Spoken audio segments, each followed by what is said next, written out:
Hi നമസ്കാരം. AIIMS വെഞ്ചേഴ്സിൻ്റെ chairman ആദരണീയനായ പാണക്കാട് ഹമീദ് അലി ശിഹാബ് തങ്ങൾ 2023 മാർച്ചിലാണ് തറക്കല്ലിട്ടത്. അതിനുശേഷം നമ്മൾ 2023 നവംബറിൽ കൺസ്ട്രക്ഷൻ വർക്കുകളെല്ലാം തുടങ്ങി. അൽഹംദുലില്ലാ നമ്മളെ പ്രൊജക്റ്റിൻ്റെ ഫാക്ടറിയുടെ എല്ലാ കൺസ്ട്രക്ഷൻ വർക്കും അതുപോലെ തന്നെ മെഷീനറി ഇൻസ്റ്റലേഷനും കംപ്ലീറ്റ് ആയി. താമസിയാതെ തന്നെ നമ്മളെ പ്രൊഡക്റ്റുകൾ മാർക്കറ്റിലെത്തും. അപ്പോൾ നമ്മളെ ഈ ഫാക്ടറിയുടെ മെഷീനറീസും ഇൻസ്റ്റാൾ ചെയ്തതും ഒക്കെ എങ്ങനെ ഉണ്ട് എന്നുള്ളതൊന്ന് നമുക്ക് നോക്കാം. ഇത് നമ്മൾ മിൽക്ക് റിസീവിങ് ഏരിയ ആണ്. ഇപ്പോൾ നമ്മളിപ്പോൾ ഗുണ്ടൽപേട്ടിൽ നിന്ന് വരുന്ന പാല് ഇപ്പോൾ ടാങ്കറിലാണല്ലോ വരുന്നത്. അപ്പോൾ ടാങ്കർ നമ്മൾ ഇവിടെയാണ് പാർക്ക് ചെയ്യുക. അപ്പോൾ ഇവിടെ പാർക്ക് ചെയ്തിട്ട് ആ ടാങ്കറിൻ്റെ ഔട്ട്ലെറ്റ് ഹോസ് നമ്മളവിടെ കണക്ട് ചെയ്തിട്ട് നമ്മൾ അൺലോഡിങ് സ്റ്റാർട്ട് ചെയ്യും. അപ്പോൾ സ്റ്റാർട്ട് ചെയ്യുമ്പോൾ തന്നെ നമ്മൾ ചില്ല് ചെയ്തിട്ടാണ് അൺലോഡ് ചെയ്യുന്നത്. അതായത് ബിലോ 5 ഡിഗ്രിയിലേക്ക് ഒന്നും കൂടെ നമ്മൾ തണുപ്പിക്കും. തണുപ്പിച്ചതിന് ശേഷം ഈ സ്റ്റോറേജ് ടാങ്കുകളുണ്ടല്ലോ, അപ്പോൾ ഈ സ്റ്റോറേജ് ടാങ്കുകളിലേക്കാണ് നമ്മൾ പ്രൊഡക്റ്റ് ട്രാൻസ്ഫർ ചെയ്യുന്നത്. നമ്മൾ ടാങ്കറിലെ ഹോസ് കണക്ട് ചെയ്തിട്ട് ഇപ്പോൾ ടാങ്കറിൽ മിൽക്ക് അൺലോഡിങ് ഈ വഴിയാണ് പോകുന്നത്. അപ്പോൾ ഇവിടെ പമ്പ് ഉണ്ട്. ഈ പമ്പ് വഴി അൺലോഡ് ചെയ്തിട്ട് ചില്ലർ വഴിയാണ് പോകുന്നത്. ചില്ലർ വഴി നേരെ ടാങ്കിലേക്ക്, സ്റ്റോറേജ് ടാങ്കിലേക്ക് പോകും ഈ SS പൈപ്പ് ലൈൻ വഴി. ഇത് നമ്മൾ ചില്ലർ യൂണിറ്റ് ആണ്. അപ്പോൾ നമ്മളിപ്പോൾ ഓൾറെഡി ഗുണ്ടൽപേട്ടിൽ നിന്ന് വരുന്ന മിൽക്ക്, ടാങ്കറിൽ വരുന്ന മിൽക്ക് ഓൾറെഡി ചില്ല് ചെയ്തിട്ടാണ് വരുന്നത്. പക്ഷെ നമ്മളിവിടെ വന്നതിന് ശേഷം ഒന്നും കൂടെ നമ്മൾ തണുപ്പിക്കും. ഒരു ബിലോ 5 ഡിഗ്രി, അതായത് ഒരു 4 ഡിഗ്രിയിൽ നമുക്ക് ചില്ല് ചെയ്യാൻ പറ്റും. അപ്പോൾ ആ ചില്ല് ചെയ്ത മിൽക്ക് ഈ SS ലൈൻസ് വഴി നമ്മൾ ടാങ്കിലേക്ക് പോകും. സ്റ്റോറേജ് ടാങ്ക് ഉണ്ട്. ഒരു 20,000 2 ടാങ്കുകളാണ് ഉള്ളത്, 20,000 ലിറ്റർ കപ്പാസിറ്റിയുള്ള. അപ്പോൾ ആ 2 ടാങ്കിലെ സൈലൻസിലേക്കാണ് നമ്മൾ സ്റ്റോർ ചെയ്യുന്നത്. അപ്പോൾ അതിന് ശേഷം അവിടുന്ന് പിന്നെ പാസ്ചറൈസേഷന് വേണ്ടിയിട്ട് നമ്മൾ ആ മിൽക്ക് എടുക്കും. നമ്മൾ മിൽക്കിൻ്റെ പാസ്ചറൈസറാണ്. അപ്പോൾ നമ്മൾ ഇതിൻ്റെ കപ്പാസിറ്റി 10,000 ലിറ്റർ പെർ അവറാണ്. അപ്പോൾ നമ്മളിപ്പോൾ സൈലോസ് ഓൾറെഡി സ്റ്റോർ ചെയ്ത മിൽക്ക് നമ്മൾ പാസ്ചറൈസേഷന് വേണ്ടിയിട്ട് ഈ പാസ്ചറൈസർ വഴിയാണ് എടുക്കുന്നത്. അപ്പോൾ ഈ കാണുന്നത് ക്രീം സെപ്പറേറ്ററാണ്. അപ്പോൾ നമുക്ക് ഇപ്പോൾ എക്സസ് ക്രീം ഉണ്ടെങ്കിൽ നമുക്ക് ബൈ പ്രൊഡക്ട്സിന് വേണ്ടി നമുക്ക് ക്രീം എക്സ്ട്രാക്ട് ചെയ്യേണ്ട ആവശ്യമുണ്ട്. അപ്പോൾ അതിന് വേണ്ടിയുള്ള യൂണിറ്റാണ് ഈ ക്രീം സെപ്പറേറ്റർ. അത് ഹോമോജിനൈസറാണ്. അപ്പോൾ അത് ഈ ഹോമോജിനേഷൻ നടത്തും. അതായത് നമുക്കൊരു ക്രീമി, അതായത് നമ്മൾ ഫാറ്റ് സെപ്പറേറ്റായി നിൽക്കാതിരിക്കാൻ വേണ്ടിയിട്ട് ഹോമോജനൈസേഷൻ നടത്തും. അതാണ് ആ യൂണിറ്റ്. ഇത് മിൽക്കിൻ്റെ സ്റ്റാൻഡർഡൈസേഷൻ യൂണിറ്റാണ്. അതായത് കേടിന് യോഗട്ടിനൊക്കെ വേണ്ടി നമ്മൾ മിൽക്ക് സ്റ്റാൻഡർഡൈസ് ചെയ്യണം. നമുക്ക് ഇത്ര SNF ആസ് പെർ ലോ പ്രകാരമുള്ള SNF നമ്മൾ കീപ്പ് ചെയ്യാൻ വേണ്ടിയിട്ട് നമ്മൾ ഇൻഗ്രീഡിയൻസ് ഒക്കെ ഇവിടെയാണ് ആഡ് ചെയ്യുന്നത്. അപ്പോൾ ഇത് 2 മിക്സൺ ടാങ്കുകളാണ്. അപ്പോൾ ഒരു ടാങ്കിൽ മിൽക്ക് എടുത്തതിന് ശേഷം നമ്മൾ ഹോപ്പർ വഴി, മീൻസ് ചില്ലർ വഴി സർക്കുലേറ്റ് ചെയ്തിട്ട് അടുത്ത ടാങ്കിലേക്ക് പോകും. ഇത് നമ്മൾ റോ ക്രീമിൻ്റെ ടാങ്കാണ്. അതൊക്കെ നമുക്ക് ക്രീം സെപ്പറേഷൻ കഴിഞ്ഞിട്ട് വരുന്ന ക്രീം ആ ടാങ്കിൽ സ്റ്റോർ ചെയ്യും. അതിനുശേഷം നമ്മളിത് പാസ്ചറൈസേഷന് വേണ്ടി എടുക്കും. അപ്പോൾ ഇതാണ് പാസ്ചറൈസർ യൂണിറ്റ്. അപ്പോൾ മിൽക്കിന് നമ്മൾ ക്രീമിനെ നമ്മൾ പാസ്ചറൈസ് ചെയ്തതിന് ശേഷം അത് നേരെ സ്റ്റോറേജ് ടാങ്കിലേക്ക് പോകും. ആ കാണുന്നതാണ് പിന്നെ ക്രീമിൻ്റെ സ്റ്റോറേജ് ടാങ്ക്. അപ്പോൾ ഇവിടെ നിന്നാണ് നമ്മൾ പ്രൊഡക്ട്സ് ഉണ്ടാക്കാൻ വേണ്ടിയിട്ട്, ഇപ്പോൾ ബട്ടർ ഉണ്ടാക്കാൻ വേണ്ടി അല്ലെങ്കിൽ ഗീ ഉണ്ടാക്കാൻ വേണ്ടിയിട്ട് നമ്മൾ ക്രീം ട്രാൻസ്ഫർ ചെയ്യുന്നത് ഈ ടാങ്കിൽ നിന്നാണ്.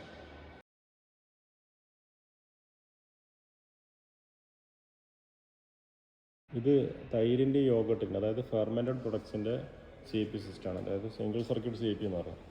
അപ്പോൾ നമ്മൾ ഇതും പിന്നെ അതായത് നമുക്ക് 4 ടാങ്കുകളാണ് ഉള്ളത്. അതായത് nitric acid, caustic soda, hot water, rinse water tank. അപ്പോൾ അതിൻ്റെ സെപ്പറേറ്റ് ഫില്ലർ മെഷീന്, ടാങ്ക്സ്, പ്രോസസ്സിങ് അല്ല പ്രൊഡക്ഷൻ കഴിഞ്ഞതിന് ശേഷം അതിൻ്റെ ആ ടാങ്ക്സിൻ്റെയും സൈലോസിൻ്റെയും പിന്നെ ലൈൻസിൻ്റെയൊക്കെ ഫുള്ള് ക്ലീനിങ്ങും ഇവിടെ നിന്നാണ് നടക്കുന്നത്.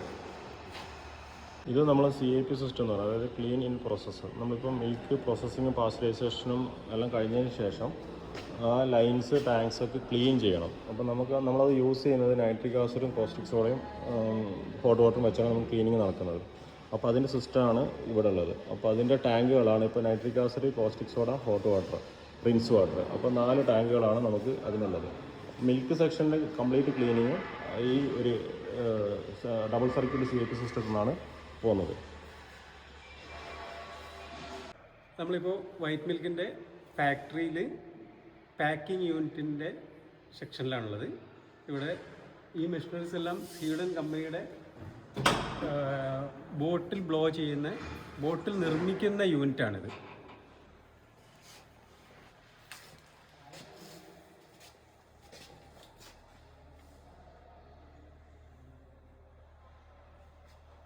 ഇത് നമ്മൾ ബോട്ടിൽ ബ്ലോ മോൾഡിംഗ് മെഷീൻ്റെ ഒരു ഭാഗമാണ്. അതായത് ഇപ്പോൾ നമ്മൾ ഇവിടെയാണ് നമ്മൾ പിന്നെ ഈ ഹോപ്പർ പ്രീഫോം നമ്മൾ ഫീഡ് ചെയ്യുന്നത് മാനുവലി. അപ്പോൾ ഇവിടെ ഫീഡ് ചെയ്ത് കഴിഞ്ഞാൽ പിന്നെ കൺവെയർ വഴി മുകളിലേക്ക് പോയിട്ടാണ് മെഷീനിലേക്ക് പോകുന്നത്, ബ്ലോ മോൾഡിംഗ് മെഷീനിലേക്ക് പോകുന്നത്. അപ്പോൾ അതിന് ശേഷമാണ് അവിടെ ബോട്ടിലായിട്ട് വരുന്നത്. ഇത് നമ്മൾ ഫില്ലിംഗ് മെഷീനാണ്. അപ്പോൾ മിൽക്ക് ഫില്ല് ചെയ്യുന്നത് ഇവിടെ നിന്നാണ്. അതായത് ഇപ്പോൾ നമ്മളിപ്പോൾ പാസ്ചറൈസ് ചെയ്ത മിൽക്ക് SS ലൈന് വഴി നമ്മൾ ഇതിലേക്ക് എത്തും, ഫില്ലറിൻ്റെ ഹോപ്പറിലേക്ക് എത്തും. പിന്നെ അത് നോസിൽ വഴി ബോട്ടിലേക്കാണ് ഫില്ല് ചെയ്യുന്നത്. അപ്പോൾ ഫില്ല് ചെയ്തതിന് ശേഷം നെക്സ്റ്റ് ഇതായ ക്യാപ്പിംഗ് നടക്കും. ക്യാപ്പ് ചെയ്തതിന് ശേഷം ക്യാപ്പ് ടൈറ്റ് ചെയ്തിട്ട് നമ്മൾ ഈ കൺവെയർ വഴി പുറത്തേക്ക്, ഇത് ക്യാപ്പ് ചൂട്ട് എന്ന് പറയുന്നത്. അതായത് ഈ കൺവെയർ ക്യാപ്പ് നമ്മൾ മാനുവലി ഇതിൽ ഫീഡ് ചെയ്യും. അപ്പോൾ ഈ കൺവെയർ വഴിയാണ് മുകളിലേക്ക് പോകുന്നത് ക്യാപ്പ്. എന്നിട്ട് അത് ബോട്ടിൻ്റെ മുകളിലേക്ക് എത്തും. നമ്മൾ ക്യാപ്പിംഗ് ടൈറ്റ് ചെയ്യും.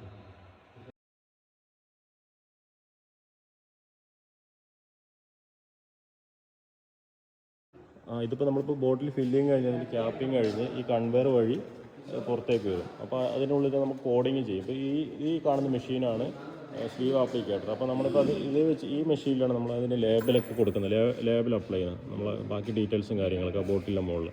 അപ്പോൾ ആ സ്ലീവ് ആപ്ലിക്കേഷൻ നടന്നതിന് ശേഷം ഇത് സ്ട്രിങ്ങിങ് ടണൽ എന്ന് പറയും. അതായത് ഇപ്പോൾ ഇത് ഒട്ടി നിൽക്കാൻ വേണ്ടി, ബോട്ടിലായിട്ട് ആ ലേബൽ ഒട്ടി നിൽക്കാൻ വേണ്ടിയുള്ള ടണലാണ് ഇത്. അപ്പോൾ ഇതൊന്ന് നേരെ പുറത്തേക്ക് വരും, ഈ കൺവെയർ വഴി ആണ് പുറത്തേക്ക് വരുന്നത്.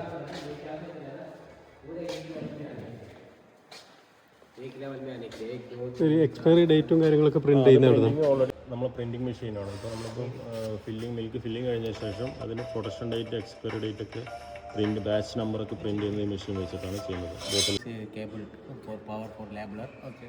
Okay. You already pulled 3 cable.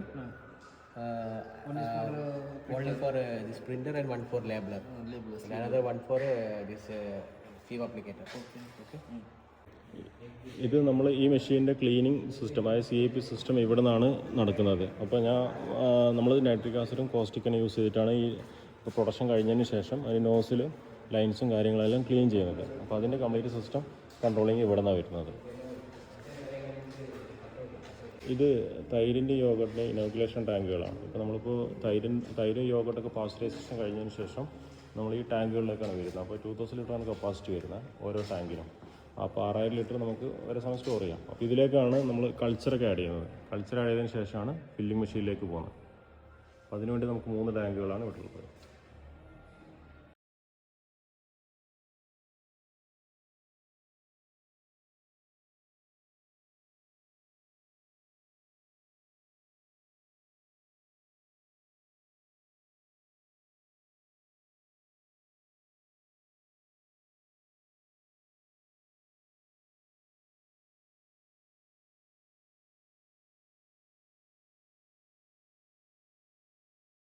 ഇത് കേസ് പാക്കറാണ്. ഇപ്പോൾ നമ്മളിപ്പോൾ ഫില്ലിംഗ് കഴിഞ്ഞിട്ട് ബോട്ടിൽ ആ കൺവെയർ വഴി പിന്നെ നമ്മൾ കേസ് പാക്കറിലേക്ക് വരും. ഇപ്പോൾ ഒരു കേസിൽ 12, 24 അങ്ങനെ ഇതാണ്ട്. അതായത് കേസ് പാക്ക്. അപ്പോൾ അത് കൗണ്ട് ചെയ്തിട്ടുണ്ടാവും. പിന്നെ അപ്പോൾ നമ്മളൊരു സെറ്റ് ചെയ്ത് ഇപ്പോൾ 28 ബോട്ടിലാണെങ്കിൽ ആ 28 പിക്ക് ചെയ്തിട്ട് അപ്പോൾ ഈ കൺവെയർ വഴി പിന്നെ ക്രേറ്റ്സ് വരും. അപ്പോൾ അത് ആ കൺവെയർ അതൊന്ന് പിക്ക് ചെയ്തിട്ട് ക്രേറ്റ്സിലേക്ക് ഈ കേസ് പാക്കർ ട്രാൻസ്ഫർ ചെയ്യും. പിന്നെ ഈ കൺവെയർ പുറത്തേക്ക് പോകും, ഔട്ടിലേക്ക് പോകും. അവിടുന്ന് നമ്മൾ കളക്ട് ചെയ്തിട്ട് പാലറ്റിലേക്ക് മാറ്റും, മാനുവലി പാലറ്റിലേക്ക് മാറ്റും. ഈ പാലറ്റാണ് കോൾഡ് സ്റ്റോറിലേക്ക് ട്രാൻസ്ഫർ ചെയ്യുക. പിന്നെ അവിടുന്ന് ഡെസ്പാച്ചിലേക്ക് പോകും. ഇത് കപ്പ് ഫില്ലിംഗ് മെഷീനാണ്. അപ്പോൾ നമുക്ക് യോഗട്ടും കേടും ഫില്ല് ചെയ്യുന്നത്, അതായത് കപ്പിലേക്ക് ഫില്ല് ചെയ്ത് സീൽ ചെയ്യുന്നത് ഈ മെഷീനാണ്. അപ്പോൾ 2 പ്രോഡക്റ്റ് ഇതിൽ തന്നെയാണ് നമ്മൾ ചെയ്യുന്നത്. അപ്പോൾ ഇതിന് കപ്പാസിറ്റി വരുന്നത് പെർ അവർ 4600 പീസസ് ആണ്. ഒരു മണിക്കൂറിൽ നമുക്ക് 4600 പീസസ് നമുക്ക്. ഇത് ബട്ടർ ചേൺ എന്ന് പറയും. അതായത് നമ്മളിപ്പോൾ അവിടെ നിന്ന് ക്രീം പാസ്ചറൈസേഷൻ കഴിഞ്ഞതിന് ശേഷം ആ ക്രീം ബട്ടർ ചേണിലേക്ക് വരും. ബട്ടർ ചേണിന്ന് ബട്ടർ ആക്കിയതിന് ശേഷം നമ്മൾ അടുത്ത ഇത് കപ്പ് ഫില്ലിംഗ് മെഷീനാണ്. അപ്പോൾ യോഗട്ട്, കേട് ഈ 2 പ്രൊഡക്റ്റുകൾ നമ്മൾ ഫില്ല് ചെയ്യുന്നത് ഈ മെഷീനിലാണ്. അപ്പോൾ ഇത് കപ്പിലേക്ക് ഫില്ല് ചെയ്തതിന് ശേഷം അത് സീൽ ചെയ്തിട്ട് ഈ കൺവെയർ വഴി പുറത്തേക്ക് വരും. അപ്പോൾ ആ 2 പ്രൊഡക്റ്റുകളും ഇതിൽ തന്നെയാണ് നമ്മൾ ചെയ്യുന്നത്. കപ്പാസിറ്റി 4600 പീസസ് പെർ അവറാണ്. ഒരു മണിക്കൂറിൽ 4600 പീസസ് നമുക്ക് പ്രൊഡ്യൂസ് ചെയ്യാൻ പറ്റും. ഇത് ബട്ടർ ചേൺ എന്ന് പറയും. അതായത് നമ്മളിപ്പോൾ അവിടെ നിന്ന് ക്രീം പാസ്ചറൈസേഷൻ കഴിഞ്ഞതിന് ശേഷം ആ ക്രീം ബട്ടർ ചേണിലേക്ക് വരും. ബട്ടർ ചേണിന്ന് ബട്ടർ ആക്കിയതിന് ശേഷം നമ്മൾ ഇത് നമ്മൾ ചില്ലർ യൂണിറ്റാണ്. അതായത് ഇപ്പോൾ നമ്മൾ മിൽക്ക് പാസ്ചറൈസേഷൻ കഴിഞ്ഞിട്ട് മിൽക്ക് ഇപ്പോൾ ചില്ല് ചെയ്യണം ബിലോ 5 ഡിഗ്രിയിലേക്ക്. അപ്പോൾ അതിൻ്റെ ചിൽഡ് വാട്ടർ യൂണിറ്റാണ് ഇത്. ഇവിടെ നിന്നാണ് നമ്മൾ ചിൽഡ് വാട്ടർ പ്ലാന്റിലേക്ക് പോകുന്നത്. ഈ കാണുന്നത് ഈ ടാങ്കാണ് അതിൻ്റെ സ്റ്റോറേജ് ടാങ്ക്. അപ്പോൾ ഇവിടെ നിന്നാണ് നേരെ പ്ലാന്റിലേക്ക് ചില്ലിങ്ങിന് പോകുന്നത്. പിന്നെ നമ്മൾ റിസീവ് ചെയ്യുന്ന മിൽക്കും ചില്ല് ചെയ്യാൻ വേണ്ടിയിട്ട് ചില്ല് വാട്ടർ ആവശ്യമുണ്ട്. അതും ഈ യൂണിറ്റിൽ നിന്നാണ് ചില്ല് വാട്ടർ. ഇത് നമ്മളെ എയർ കംപ്രസറാണ്. ഇപ്പോൾ നമുക്ക് ഇവിടെ ബോട്ടിൽ ഫില്ലിങ് നമ്മൾ ഓൾറെഡി ബ്ലോ മോൾഡിങ് മെഷീൻ ഉണ്ട് ഓൾറെഡി. കാരണം നമ്മൾ പ്രീ ഫോം വന്നിട്ട് അത് ബോട്ടിലാക്കിയിട്ടാണ് നമ്മൾ ഫില്ലിങ്ങിലേക്ക് വന്നത്. അപ്പോൾ അതിന് കംപ്രസ്ഡ് എയർ വേണം. അപ്പോൾ അതിൻ്റെ സിസ്റ്റമാണ് ഇത്. അപ്പോൾ ആ എയർ കംപ്രസറാണ് ഈ യൂണിറ്റ്. ഇത് നമ്മൾ ETP ആണ്, അതായത് എഫ്ലുവൻ്റ് ട്രീറ്റ്മെൻറ്റ് പ്ലാന്റ് എന്ന് പറയും. അപ്പോൾ നമ്മളിപ്പോൾ പ്ലാന്റിൽ നമ്മൾ ക്ലീനിങ് കാര്യങ്ങളെല്ലാം കഴിഞ്ഞതിന് ശേഷം CIP ഒക്കെ കഴിഞ്ഞതിന് ശേഷം വരുന്ന വെള്ളം ഇങ്ങോട്ട് അത് മിൽക്കി വാട്ടർ ആയിരിക്കും, പിന്നെ കെമിക്കൽസൊക്കെ മിക്സ് ആയിരിക്കും. അപ്പോൾ അത് നമ്മൾ ട്രീറ്റ് ചെയ്യുന്നത് ഈ പ്ലാന്റിൽ വെച്ചാണ്.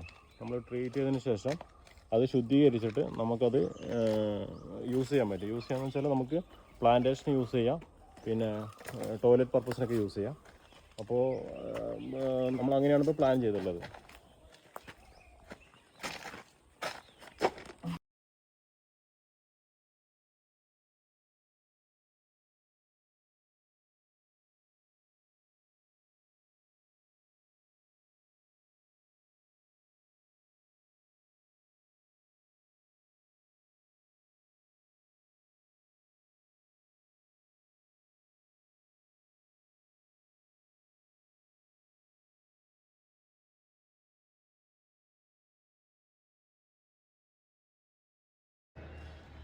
ഇത് നമ്മളെ എയർ കംപ്രസറാണ്. ഇപ്പോൾ നമുക്ക് ഇവിടെ ബോട്ടിൽ ഫില്ലിങ് നമ്മൾ ഓൾറെഡി ബ്ലോ മോൾഡിങ് മെഷീൻ ഉണ്ട് ഓൾറെഡി. കാരണം നമ്മൾ പ്രീ ഫോം വന്നിട്ട് അത് ബോട്ടിലാക്കിയിട്ടാണ് നമ്മൾ ഫില്ലിങ്ങിലേക്ക് വന്നത്. അപ്പോൾ അതിന് കംപ്രസ്ഡ് എയർ വേണം. അപ്പോൾ അതിൻ്റെ സിസ്റ്റമാണ് ഇത്. അപ്പോൾ ആ എയർ കംപ്രസറാണ് ഈ യൂണിറ്റ്. ഇത് നമ്മളെ അഡ്മിൻ ബ്ലോക്കാണ്. അപ്പോൾ നമ്മൾ ഓഫീസേഴ്സൊക്കെ ഇതാണ് വരുന്നത്. ഇതിൻ്റെ ഒരു പകുതിയാണ് നമ്മൾ അഡ്മിൻ ബ്ലോക്ക് വരുന്നത്. ആ പകുതിക്ക് ശേഷം ലാസ്റ്റ് അങ്ങോട്ട് ക്യാൻറ്റീൻ വരും. കാണുന്ന ലാസ്റ്റ് ബിൽഡിംഗ് ആണ് ഹോസ്റ്റൽ. ഇപ്പോൾ നമ്മളിപ്പോൾ ഓപ്പറേറ്റേഴ്സ് ലേബേഴ്സിനൊക്കെ ഉള്ള അക്കോമഡേഷന് അവിടെ വരുന്നത്, ഹോസ്റ്റലിൽ വരുന്നത്. ഇത് നമ്മളെ ഹോസ്റ്റലാണ്. ഇപ്പോൾ നമുക്ക് ഓപ്പറേറ്റേഴ്സിന് ലേബേഴ്സിനൊക്കെ ഉള്ള അക്കോമഡേഷന് നമ്മൾ എവിടെയാണ് കൊടുക്കുന്നത്. പിന്നെ ഇപ്പോൾ ഈ കാണുന്ന ഇപ്പോൾ ലാസ്റ്റ് പിന്നെ അവരെ ലോണ്ടറി ഫെസിലിറ്റിയൊക്കെയാണ് ഇവിടെ വരുന്നത്. ഇത് നമ്മളെ സ്റ്റാഫ് അപ്പാർട്ട്മെൻ്റ് ആണ്. ഇപ്പോൾ നമുക്കിവിടെ വർക്ക് ചെയ്യുന്ന ഇപ്പോൾ മാനേജേഴ്സ് അല്ലെങ്കിൽ സൂപ്പർവൈസേഴ്സ് കാറ്റഗറിക്കൊക്കെ ഉള്ളവർക്കുള്ള അക്കോമഡേഷനാണ് നമ്മൾ ഇവിടെ കൊടുക്കുന്നത്.